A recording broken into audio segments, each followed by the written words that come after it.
Je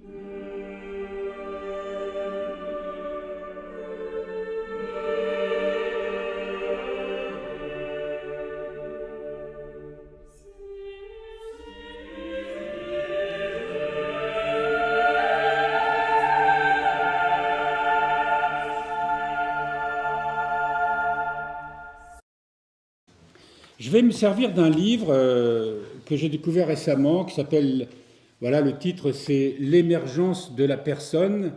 Je vais en suivre grosso modo les différents chapitres. Alors vous savez, il y a plus de 500 pages, ne vous inquiétez pas. On ne va pas les faire ce matin. On va se baser ce matin surtout sur ce qu'on appelle l'anthropologie chrétienne. Alors c'est un mot un peu savant. Quand on parle d'anthropologie, c'est une discipline qui a des aspects multiples. Et on ne va pas s'intéresser à ça, simplement de savoir qu'est-ce qu'on dit quand on parle d'anthropologie chrétienne, qu'est-ce que ça veut dire. Vous savez que dans le monde, dans la société dans laquelle nous vivons, qui est athée, scientiste, matérialiste, eh bien l'aspect spirituel n'a pratiquement aucune place. Quand on parle d'anthropologie religieuse, par exemple, on va étudier le comportement des sociétés religieuses, mais on ne va pas s'intéresser évidemment à ce qui fait le fondement, nous, de notre pensée, de notre vision du monde, évidemment, de notre relation à Dieu. Dans le monde, simplement, on considère l'homme comme avec un corps et une âme. L'aspect spirituel est ignoré. Qu'est-ce que c'est que le corps? Ça, on sait très bien ce que c'est, évidemment. L'âme, eh bien, c'est, comme son nom l'indique, anima, du mot latin qui veut dire le vivant, ce qui est vivant en nous. Et nous savons ce qui est vivant en nous, c'est-à-dire nos pensées, notre raisonnement, la mémoire, mais aussi toutes les sensations que nous éprouvons, toutes les émotions, les sentiments, etc., etc. Donc tout ce qui fait le vivant en nous. Mais dans les traditions, et jusqu'à cette époque assez singulière de la vie de notre planète, de la vie du monde, on a toujours considéré qu'il y avait un aspect transcendant, c'est-à-dire un aspect qui nous tourne vers Dieu, qui est en communion avec Dieu en quelque sorte. Alors dans la Bible, on nous parle du corps, de l'âme et de l'esprit. Pour faire court, donc le corps, et nous savons que si l'âme n'était pas dans ce corps, dès qu'il y a cette séparation d'ailleurs à la mort avec le corps, il y a aussitôt désagrégation de la matière qu'on appelle le corps. C'est vraiment l'âme qui donne la vie à ce corps. Et l'âme se communique au corps à travers les 5 sens. Et c'est aussi à travers ces 5 sens qu'on communique avec l'ensemble de la vie, et entre nous, évidemment. Mais il y a un autre aspect de l'homme, c'est son aspect, on va dire, mystique, spirituel, qu'on appelle l'esprit. Alors, l'esprit n'est pas, selon les pères, encore une fois, je reste là vraiment dans des grandes généralités, ce n'est pas une vision tripartite de l'être humain. On a l'habitude plutôt de dire qu'il y a un corps et une âme, et dans cette âme, il y a une particularité qu'on appelle l'esprit, et qui nous permet d'avoir cette communication avec Dieu, ou plutôt cette intuition de Dieu, cette perception de Dieu, cette dimension qui nous permet de dire finalement qui fait la singularité d'ailleurs avec le monde animal. L'animal aussi a une âme, l'animal aussi a des émotions, des sentiments, et ce qu'on appelle l'instinct, et qui régule l'ensemble de la vie animale, quelles que soient les espèces, y compris même des plantes, puisque des expériences ont montré qu'il y avait aussi ce qu'on pourrait appeler une âme, qui est évidemment tout à fait différent du monde animal, mais il y a des perceptions, il y a des réactions, et on voit bien par exemple une chenille qui mange les feuilles d'un arbre, d'une plante, et on sait que la plante va essayer pour se défendre, pour se préserver, et l'ensemble de cette espèce qui s'apparente à cette plante va fabriquer une substance toxique pour éloigner, voire éradiquer cette chenille. Et là, dans l'histoire des évolutions, on remarque qu'il y a vraiment cette sorte d'intelligence qui fait qu'effectivement la plante va se préserver en émettant cette substance toxique Et puis la chenille, comme il faut qu'elle vive aussi, va essayer de trouver un antidote. Et c'est comme ça qu'il y a une sorte d'équilibre qui se crée dans la vie du monde. Tout cela pour dire qu'il y a une intelligence, entre guillemets, absolument dans toute forme de vie, et nous sommes loin de comprendre vraiment quelle est la vie du monde. Mais la particularité chez l'homme, c'est justement cet esprit. Alors je vais reprendre ce livre qui nous parle justement de ce qui fait vraiment la spécificité de la nature humaine.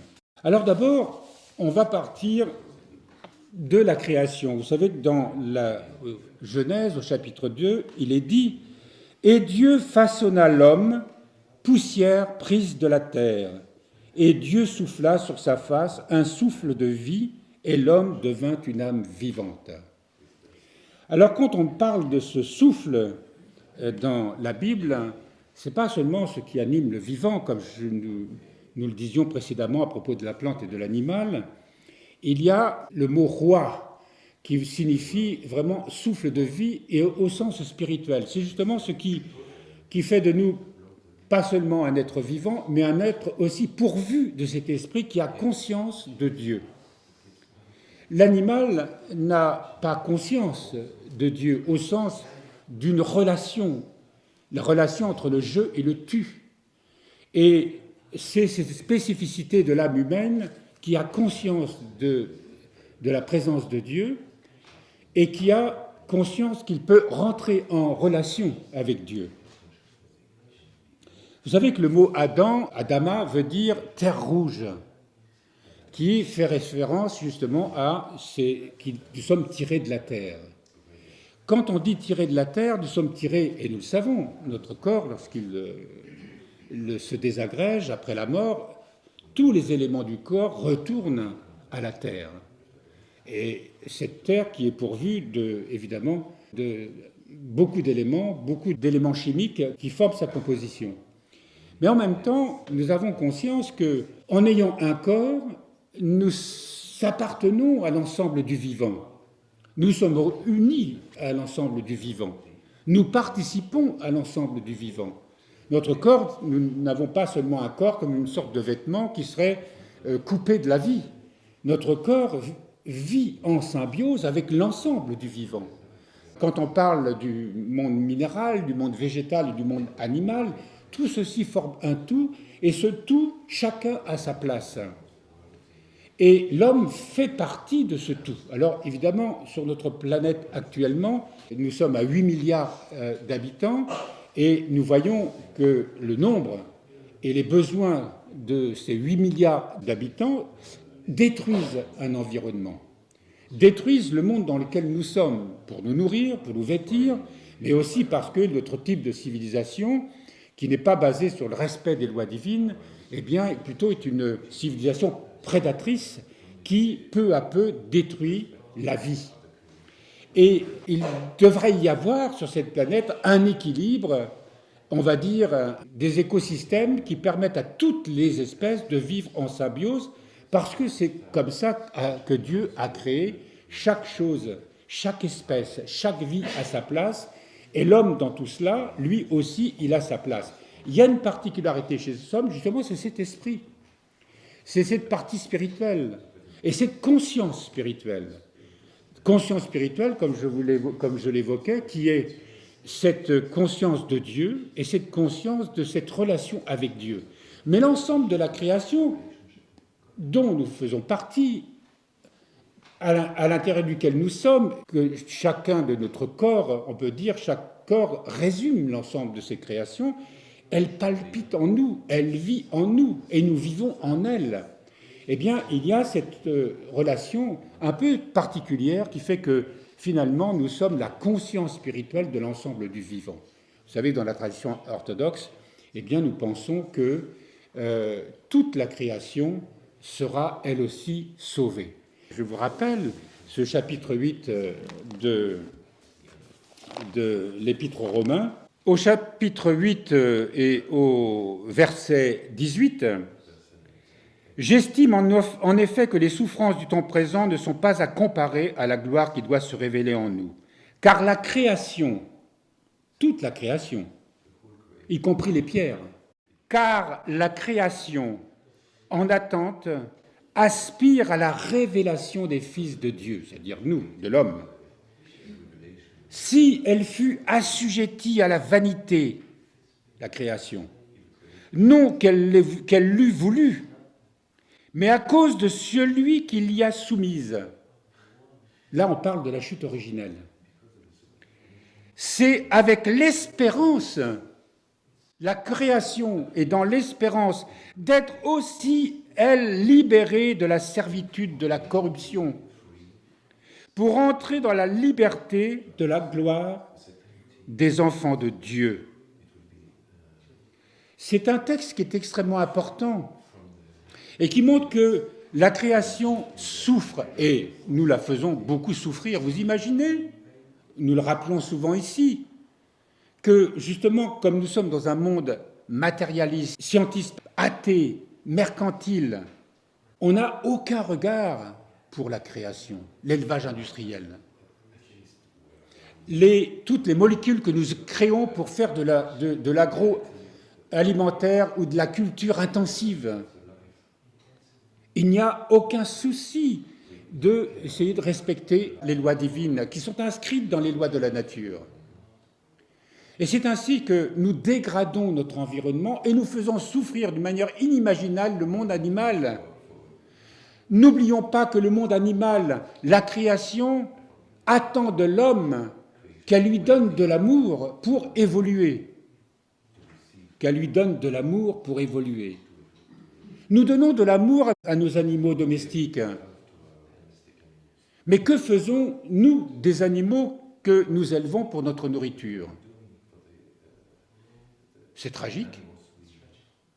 Et je suis, moi, d'une génération où j'ai connu un monde où l'animal vivait en plein air, où chaque animal avait un nom.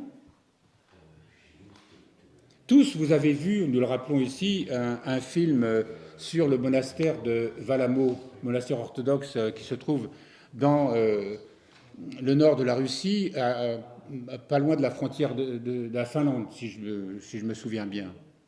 Et il y a dans ce film, qui est un documentaire, il y a le vacher, celui qui s'occupe des vaches, un moine. Et bien, quand il va voir ces animaux, ces bêtes, qui sont ses frères et sœurs, eh bien, il leur joue de la flûte. Et ces animaux ils sont végétariens, les moines, donc les animaux, ils vont pas être mangés, en plus. Eh bien, on voit le regard de ces animaux qui ont un éclat de vie, où on voit que ce rapport entre ce moine et ces animaux est un rapport qui est dicté par l'amour, par le respect, par une sorte de relation très particulière, et il y a quelque chose de singulier dans le regard de ces animaux qui sont, eh bien, le reflet de l'amour qu'ils reçoivent et le reflet de l'amour qu'ils donnent. Et c'est ça, ce à quoi nous sommes appelés.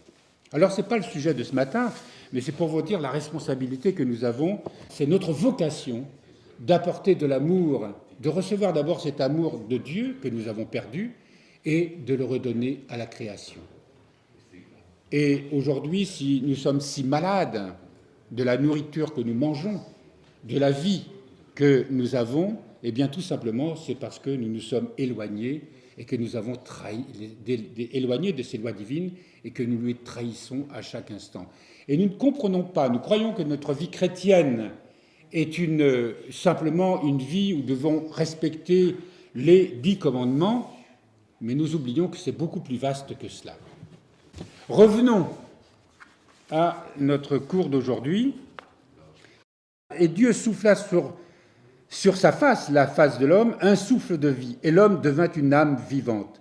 Souffle divin que seul l'homme reçoit de Dieu et qui le différencie des animaux. Ce souffle est le fondement de l'âme de l'homme, note saint Jean Chrysostome, afin qu'il se souvienne qu'il est une créature de Dieu. Donc c'est de cette conscience spirituelle qui nous distingue de la vie animale, qui est la plus proche de nous, ce qui signifie qu'il y a aussi la vie, le souffle de Dieu dans toute vie, sinon elle n'existerait pas. Mais là, quand on parle de ce souffle singulier, particulier, Parce que lorsque Dieu crée l'homme, déjà, l'ensemble de la création a été créé. Toutes les espèces ont été créées. L'homme est le dernier qui est créé. Et ce souffle, évidemment, pour montrer qu'il est singulier, qu'il est particulier, eh bien, c'est ce souffle, cette conscience spirituelle qu'il met en lui. Lorsque nous mourons, ce qu'on appelle la première mort, le corps meurt et retourne à la terre, d'où il a été pris, comme nous l'avons déjà dit. Mais l'âme, elle, reste vivante. Elle reste vivante grâce à ce souffle de vie qui est en elle, et en même temps, et c'est là ce mystère, c'est que l'ensemble de la création qui n'a pas reçu ce souffle de vie, cette conscience spirituelle, eh bien, elle se trouve liée, puisque nous sommes un tout. L'ensemble de la création, nous l'avons entendu dans Romains 8, 18 et suite, l'ensemble de la création se trouve elle-même, même si elle meurt, elle se trouve liée à ce souffle de vie. Qu'est-ce qui fait que, quand saint Paul nous dit dans 1 Thessaloniciens 5, 23, il parle que l'homme est corps, âme et esprit, ou plutôt esprit, âme et corps. Parfois, on a l'impression que nos pères, les pères de l'Église, nos maîtres spirituels nous parlent du corps, de l'âme et de l'esprit. Parfois, ils ne parlent que du corps et de l'âme. Aujourd'hui, ce que l'Église pense, c'est que l'homme n'a pas cette partie tripartite. Quand on parle de l'esprit, c'est justement cette conscience spirituelle que nous avons et qui fait que nous sommes, comme je vous l'ai dit, que nous avons conscience de Dieu. Mais cet esprit qu'on écrit avec un petit « e », c'est lui qui nous rend capable de percevoir l'Esprit Saint avec un grand « E ». Si nous devenons spirituels, ce n'est pas parce que nous avons cet esprit. Ça, c'est effectivement une conscience spirituelle, mais vous voyez, dans le monde, quand on nie Dieu, quand nous sommes totalement athées, et dans une vision totalement matérialiste de la vie, et donc de l'homme, eh bien, il n'y a pas de conscience spirituelle. On a beau avoir cet esprit, ça ne fait pas de nous un être spirituel. C'est parce que nous avons cette faculté de percevoir, d'entendre et de nous laisser guider par l'Esprit Saint que nous devenons spirituels. Je ne vais pas vous lire toutes les références bibliques, il y en a de très nombreuses. D'ailleurs, ce livre, qui s'appelle « L'émergence de la personne », qui est écrit par un pasteur, enfin, à l'origine, il était pasteur et il s'est converti à l'orthodoxie. Il s'appelle Pierre Burgat et il a intitulé son livre, donc « L'émergence de la personne », et en sous-titre « Manuel de la vie chrétienne ». Alors, ce livre qui, comme je vous l'ai dit, parle des 8 pensées ou des 8 passions de l'homme, s'attache justement à montrer quel est l'itinéraire que l'homme doit suivre pour vaincre justement ses passions en lui et comment il doit s'ouvrir à la vie de l'esprit et comment il doit trouver ce chemin qui fera de lui vraiment un être spirituel. C'est saint Paul dans Romains, justement, celui qui vit sous la conduite de l'Esprit de Dieu, celui qui est appelé enfant de Dieu et devient conforme à l'image du Fils de Dieu. On lui donne le nom de spirituel. Nous devons apprendre à devenir des spirituels. On parle de 3 dimensions de l'âme. Selon l'enseignement des pères, l'âme a été créée tridimensionnelle. Elle est d'abord désir, aspiration inextinguible à être sans cesse avec le Seigneur. On trouve cette référence dans le psaume 72 au verset 23 ou 73 au verset 23, ça dépend des traductions. Il y a en nous effectivement un désir de Dieu quand on a la conscience de Dieu, mais ce désir, s'il n'est pas tourné vers Dieu, il va se transformer en une multiplicité de désirs. C'est justement dans la vie spirituelle, on essaye de s'affranchir de cette multiplicité de désirs qui sont une soif inextinguible. On en veut toujours plus. C'est ça la caractéristique du monde. On en veut toujours plus. Regardez les publicités. On crée sans cesse de nouveaux besoins, de nouveaux désirs. Parce que le monde marchand dans lequel nous sommes, dans le monde des affaires, dans le monde de la toute-puissance, où il faut toujours en avoir davantage, et au niveau du pouvoir et au niveau de l'argent, de créer sans cesse de nouvelles choses, eh bien c'est cette caractéristique de cette multiplicité de désirs.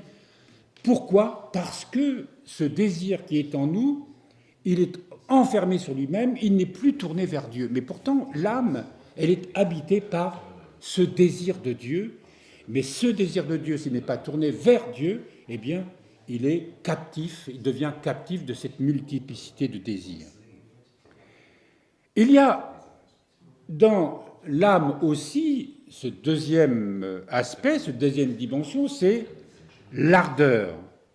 C'est un feu dévorant, une force pour accomplir les belles œuvres de Dieu. C'est une citation qu'on trouve dans Tite au chapitre 2, verset 14. Cette ardeur, eh bien, c'est cette force de vie qui est en nous.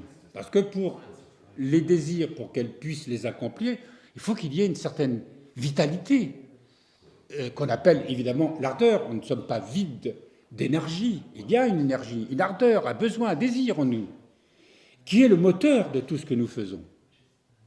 Mais là aussi, si l'ardeur est guidée par la foi, elle sera tournée vers Dieu, mais si elle n'est pas tournée vers Dieu, eh bien, elle va être cette vitalité à satisfaire les désirs, la multiplicité des désirs dans lequel nous sommes devenus esclaves. Et puis, il y a ce troisième aspect qu'on appelle l'intellect. L'intellect, c'est le pilote qui nous oriente soit vers Dieu, soit vers le monde. Jésus l'appelle l'œil intérieur ou la lampe du corps. Je vais vous rappeler d'ailleurs ce passage de l'Évangile qui nous parle de cet œil intérieur. Dans Matthieu 6, 22, la lampe du corps, c'est l'œil. Si donc ton œil est sain, ton corps tout entier sera lumineux. Je répète, la lampe du corps, c'est l'œil. Si donc ton œil est sain, ton corps tout entier sera lumineux. Mais si ton œil est malade, ton corps tout entier sera ténébreux. Si donc la lumière qui est en toi est ténèbre, quelle ténèbre ? Arrêtons-nous plutôt, première partie de ce verset. Donc, si ton œil est sain, ton corps tout entier sera lumineux, mais si ton œil est malade, ton corps tout entier sera ténébreux. Donc, cet intellect, soit il est tourné vers Dieu, et il sera au service, évidemment, de ce que l'Esprit Saint lui inspirera, soit il est tourné vers l'ego, ce que le moi, ce qu'on appelle le moi, qui n'est pas tourné vers Dieu, mais qui est replié sur lui-même, eh bien, il sera au service de la satisfaction de tous ces désirs dont nous avons parlé. Donc, il y a ces trois aspects de l'âme, donc désir, ardeur et intellect. Il faut que l'Esprit Saint, progressivement, illumine cet intellect, parce que c'est ce qui va nous permettre de comprendre ce que Dieu veut, ce qu'est la volonté de Dieu. Si l'intellect n'est pas éclairé par la grâce divine, eh bien, on restera dans les ténèbres du péché, ce qu'on appelle le péché, donc de tout ce qui s'est détourné de Dieu. C'est grâce à l'intellect que nous pouvons comprendre donc tous les mystères de la vie divine. Alors, il y a une autre dimension qu'on appelle le cœur aussi. Alors, ça fait beaucoup de choses, hein. Vous imaginez, on parle du corps, de l'âme, de l'esprit, donc on a vu que l'esprit, c'était justement cette conscience spirituelle qui nous était donnée, mais il y a en nous cet intellect qui nous permet de saisir la volonté de Dieu. Mais les mystiques nous parlent du cœur, et les Écritures aussi nous parlent du cœur. Le cœur contient tous les sens spirituels dont il est la racine, écrit saint Isaac le Syrien. Il est le lieu où l'homme voit Dieu selon les béatitudes. Et il y a une béatitude qui dit « Bienheureux les cœurs purs, car ils verront Dieu ». C'est dans Matthieu 5, 8. « Bienheureux les cœurs purs, car ils verront Dieu ». On sait que Dieu est invisible, évidemment, mais Dieu se laisse tout de même saisir dans cette expérience d'amour que nous pouvons avoir avec lui. Le cœur, c'est le lieu où Dieu révèle son amour, où Dieu manifeste son amour, où nous faisons l'expérience de cet amour. On ne peut pas décrire le cœur comme quelque chose de...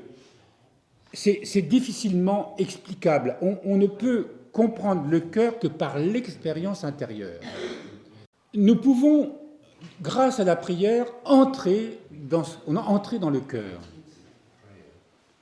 Par exemple, l'expérience dans la prière nous donne cette grâce très singulière de passer d'une intériorité profonde où nous sentons la présence de Dieu, où nous avons le sentiment d'être dans la présence de Dieu. Mais cette deuxième phase, cette deuxième étape, fait que soudain, notre conscience entre dans le cœur. C'est une réalité vraiment que nous expérimentons lorsque nous pratiquons la prière, notamment la prière du cœur, ou cette oraison profonde. Le sentiment d'entrer dans le cœur. Et c'est une expérience qui est réelle. Dans cette expérience, il est évident que la prière, qu'on appelle la prière du cœur, n'est pas acquise pour autant. Il nous faut continuer de l'alimenter. Il nous faut continuer par notre volonté, de continuer de prier pour que cette prière se maintienne. Mais nous sommes déjà là dans une phase extrêmement profonde où nous avons le sentiment d'ailleurs que le corps, l'âme, avec toutes ses facultés, ne sont plus divisés, mais sont rassemblés comme une flèche en quelque sorte qui se oriente vraiment vers la partie la plus profonde du cœur, qui est vraiment ce sanctuaire intérieur, cette chambre nuptiale, pour employer d'autres termes, où nous entrons véritablement en communion avec Dieu, où la prière devient un état naturel.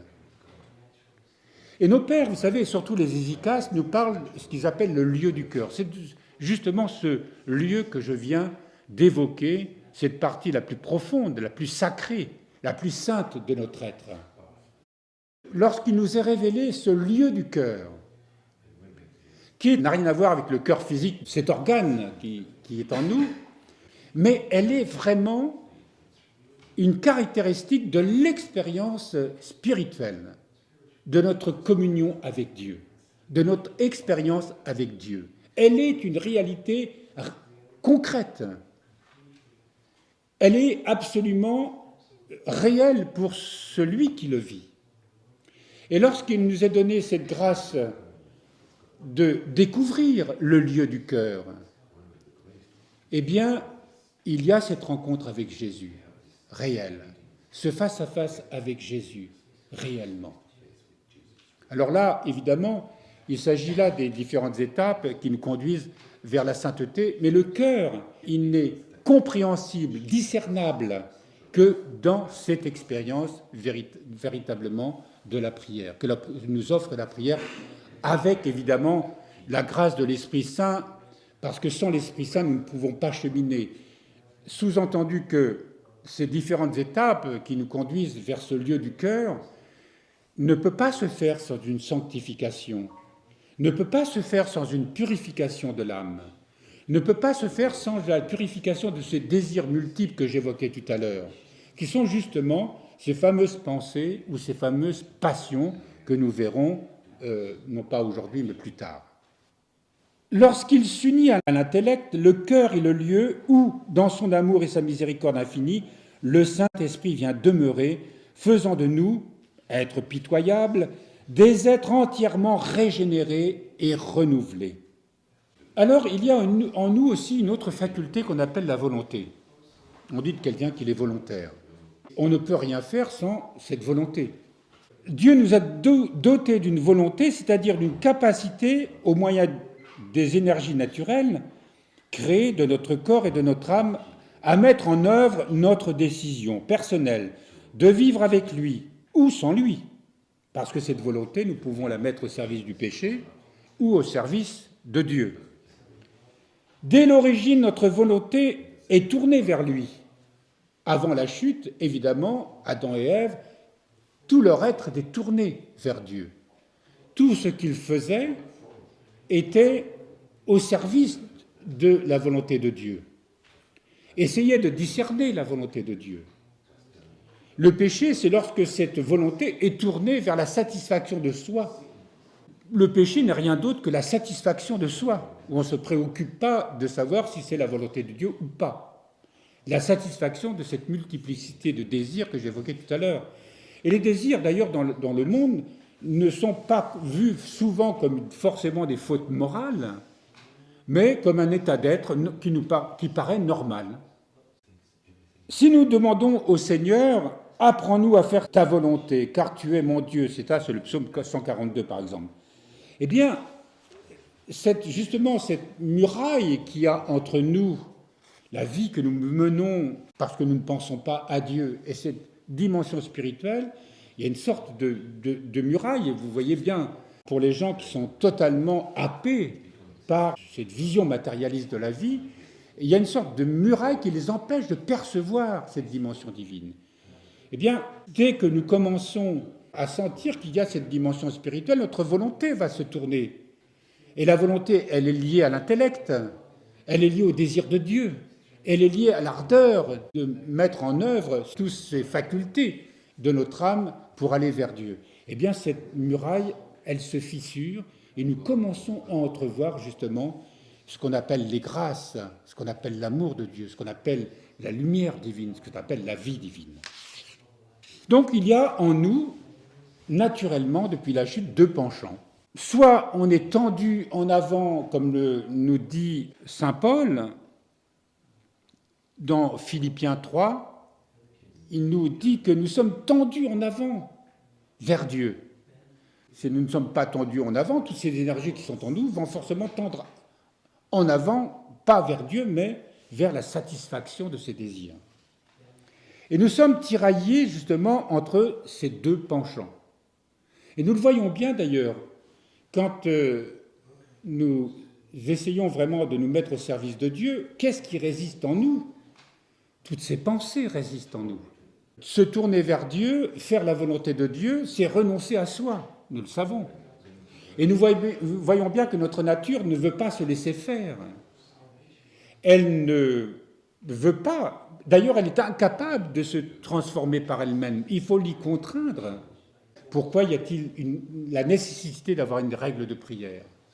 Pourquoi faut-il que nous ayons, que nous appelons l'ascèse, le mot ascèse qui veut dire la pratique de la prière, de la méditation, la pratique des vertus, résister aux désirs qui viennent nous solliciter et que nous savons mauvais pour nous.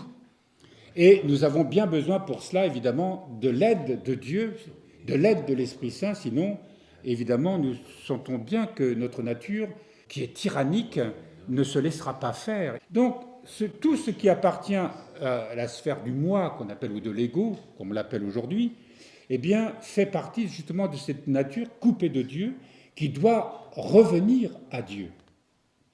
Et dans cette nature, justement, plus tard dans ce livre sera expliqué ce que sont ces fameuses 8 pensées ou 8 passions qui résistent à Dieu, se sont éloignées de Dieu. Nous allons parler plus précisément de cette chute de l'homme. Les fameux 2 arbres dans le jardin, vous savez qu'il y avait l'arbre de vie et l'arbre de la science du bien et du mal. Et l'arbre de la science du bien et du mal était vraiment l'arbre qui était interdit, il ne fallait pas goûter de ce fruit. Tandis que l'arbre de vie, alors on pouvait se rassasier de cet arbre qui d'ailleurs est précisé, était au centre du jardin d'Éden. L'arbre de la science du bien et du mal n'est pas situé quelque part. Et il est le centre. De même que si nous voulons dessiner un cercle, c'est à partir d'un centre. Rien ne peut se construire autrement qu'à partir de ce centre. Donc l'arbre de vie, c'est vraiment ce qui permettait à l'homme de garder sa communion avec Dieu. Et il devait comprendre ce qu'était la volonté de Dieu. Il était donné à Adam et Ève le discernement pour cheminer Parce que lorsque Adam et Ève ont été créés, ils n'ont pas été créés parfaits. C'était le début de toute une évolution, parce que derrière, évidemment, nos premiers parents, le mot de Adam et Ève, c'est l'humanité qui est concernée. Cette humanité qui était appelée, à partir de sa création, à grandir, à cheminer avec Dieu pour s'accomplir vers la sainteté. Au paradis, et justement, c'est pour ça qu'il a été donné à Adam et Ève ce qu'on appelle la liberté de discerner, la liberté de faire le bien ou de faire le mal, la liberté de faire la volonté de Dieu ou sa propre volonté. Et c'est pour ça qu'il y a eu cette épreuve de la tentation. Le serpent qu'on identifie avec Lucifer, avec Satan, cet ange déchu qui était... Il a été déçu aussi, cet ange déchu, justement parce qu'il était la créature la plus élevée de Dieu, a voulu s'identifier à Dieu. C'est ce qu'il a perdu à partir du moment où il a voulu faire sa propre volonté, eh bien, il a chuté. Il a été précipité dans cet enfermement de lui-même, malgré qu'il soit la créature la plus élevée de la création divine. Il n'y a pas de liberté sans choix. Il n'y a pas de liberté sans être confronté à un choix. Et ce choix, évidemment, il est toujours tendu entre deux choses. Ou c'est la satisfaction de soi, ou c'est faire la volonté de Dieu. Ou c'est faire ma propre volonté, ou c'est faire la volonté de Dieu. Et ce choix est une épreuve en soi. Et il est lié à l'évolution, il est forcément de l'humanité, et à notre évolution. Toute notre vie est faite du choix que nous allons faire. Ce qu'on appelle le discernement. Et lorsque Ève va être tentée par le serpent qui lui dit « Mais tu sais, si tu manges de ce fruit, vous deviendrez comme des dieux. Vous aurez la connaissance parfaite. » Et Ève se laisse tenter, en parle à Adam, qui lui croque la pomme. Vous savez, le mot de la pomme, la Bible ne parle pas de la pomme. Mais il y a ce fruit défendu qui, à ce moment-là, va précipiter vraiment Adam et Ève dans cette situation dans laquelle nous sommes, nous tous, aujourd'hui, dans laquelle l'évolution de cette planète a été plongée. L'exercice de cette liberté est tout l'enjeu de notre vie spirituelle et tout l'enjeu de la vie de cette planète. Vous savez, dans la tradition monastique, on parle beaucoup de la volonté propre. On parle beaucoup de ce qu'on appelle l'amour-propre. Et les béatitudes nous rappellent le chemin qu'il faut suivre. C'est vraiment les béatitudes difficiles à saisir, difficiles à comprendre, parce que d'un point de vue rationnel, elles sont inacceptables. Mais c'est pourtant le chemin vers lequel Dieu nous invite à prendre et que le Christ nous a révélé. Et en plus, il est venu dans l'humanité pour nous aider à prendre ce chemin. Lui qui a redonné à l'homme ce qu'il avait perdu. Mais on en parlera ça plus tard. J'évoquais tout à l'heure ce centre du cœur, c'est cet arbre de vie. Si nous n'allons pas vers ce centre du cœur, eh bien nous cessons de nous nourrir de l'arbre de vie. Chaque fois que nous nous mettons en prière, chaque fois que nous nous tournons vers Dieu, nous nous tournons vers cet arbre de vie. Mais si nous restons esclaves de la tyrannie de nos désirs, de nos passions, eh bien, nous sommes dans, justement, ce que Dieu avait interdit à Adam et Ève, eh bien, nous nous nourrissons de cet fameux arbre de la science du bien et du mal. C'est autrement dit de la dualité. L'arbre de la connaissance du bien et du mal, eh bien, si nous nous nourrissons en permanence, nous faisons l'expérience, et Dieu sait qu'elles sont abyssales, eh bien, dans le monde, on ne cesse de faire l'expérience du bien et du mal. Et la notion de bien et du mal n'est pas la vérité. Qu'est-ce que ça veut dire le bien et le mal? Notre vision du bien et du mal n'est pas forcément cette vérité divine. Et justement, ça me fait penser à une vieille triade bardique qui dit que la vérité, c'est le point d'équilibre des oppositions. C'est-à-dire ce point d'équilibre où nous allons nous tourner vers Dieu.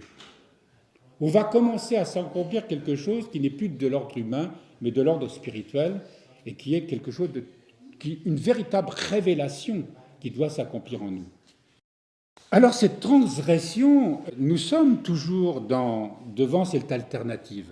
Nous sommes toujours dans cet appel au discernement pour discerner entre notre volonté à satisfaire nos désirs et en nous cette autre volonté qui veut se tourner vers Dieu pour faire la volonté de Dieu. Je vous parlais du désir de Dieu qui est natif à l'âme, nous avons été créés comme ça, mais si ce désir n'est pas tourné vers Dieu, il va se transformer en multiplicité de désirs que nous voulons satisfaire. En résumé, voilà ce que nous savons déjà, mais peut-être que nous avons besoin de clarifier, c'est que nous sommes donc corps, âme, et en nous cet esprit qui est cette conscience de la présence de Dieu, de notre Créateur, et qui nous permet cette relation avec ce qu'on appelle l'Esprit Saint, c'est-à-dire vraiment cette vie divine à laquelle nous sommes destinés. Et il y a en nous justement ces deux tendances qui nous tournent à la fois dans la satisfaction de nos désirs, puisque nous, à cause de la chute originelle, nous sommes enfermés dans ce qu'on appelle aujourd'hui le moi ou l'ego, et que nous sommes enfermés dans cette satisfaction incessante de la multiplicité de nos désirs, ou de nous tourner vers Dieu pour réparer cet égarement. Je n'ai pas encore parlé vraiment du Christ pour le moment, mais nous sommes pour l'instant essayer de définir ce que nous sommes. Voilà, merci beaucoup d'avoir partagé cette réflexion. Ce n'est pas simple, hein. On voit bien que toutes ces catégories-là, on a du mal à les agencer d'une manière rationnelle parce qu'elles ne sont pas rationnelles, justement. Mais au moins, saisissons ce que nous avons pu saisir et laissons tout cela reposer en nous et peu à peu, eh bien, les choses se mettront en ordre. On finira par les comprendre et on les comprendra surtout dans l'expérience de la prière. Tout ça se mettra en ordre et deviendra compréhensible, non pas d'une manière intellectuelle, mais d'une manière mystique, si je puis dire. Et l'intellect que nous avons évoqué, cette faculté d'intelligence que nous avons en nous, saura justement nous faire comprendre tout ce qui se révèle en nous lorsque nous nous tournons vers Dieu et que nous faisons l'expérience de Dieu dans la prière. Cet intellect, viendra nous faire comprendre vraiment ce qu'est la volonté de Dieu, ce que sont les mystères de Dieu, ce que sont les mystères justement de ce à quoi nous sommes appelés et que nous avons perdu à cause de la chute. Mais toutes ces énergies, toutes ces puissances de l'âme qui sont en nous sont appelées à se corriger, à se sanctifier, à retourner, à être à l'écoute de la vie divine, parce que notre chemin spirituel, c'est à partir de ce que nous sommes, dans l'épaisseur de notre humanité, dans le désordre de cette humanité, qui doit revenir intégralement à Dieu. Et c'est ce que nous appelons la sainteté. Voilà, merci.